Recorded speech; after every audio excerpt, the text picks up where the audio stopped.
Ngayon, isa ka ba sa namang problema kung paano palalakasin yung airgun mo at hindi kontento sa performance at power niya? So, ito po yung sagot dyan. Kagaya nito, meron tayong idinagdag na power plenum. So, ito po yan. Power plenum, ang sagot doon sa kakulangan ng hangin na kailangan yung requirement para magkaroon ng mataas na speed. Yung kalimitan tinatawag nilang feet per second, yung speed o yung velocity ng airgun. So ito po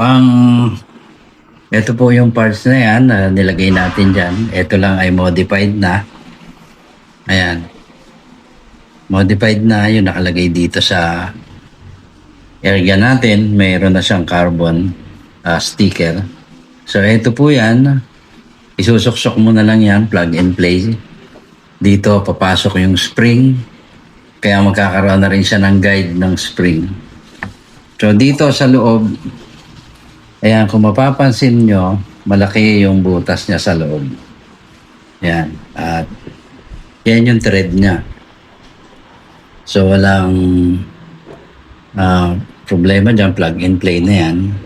At saka hand tight lang po itong mga binibigay natin na parts.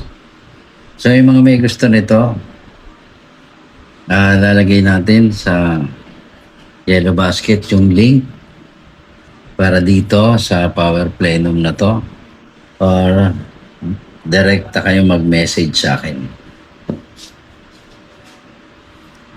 Ayan, ito yung airgun natin na ginamitan ng power plenum. Ngayon, is 950 FPS na siya. So, at 1,000, ito, bumaba yung kanyang output after malagyan ng plenum. So, dati po yung 1,500, ngayon is 1,450 na lang. So, bumaba siya ng 50 PSI. Ayan, mga gusto na ito,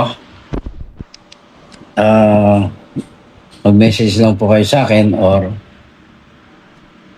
click nyo lang po yung yellow basket. Ayan.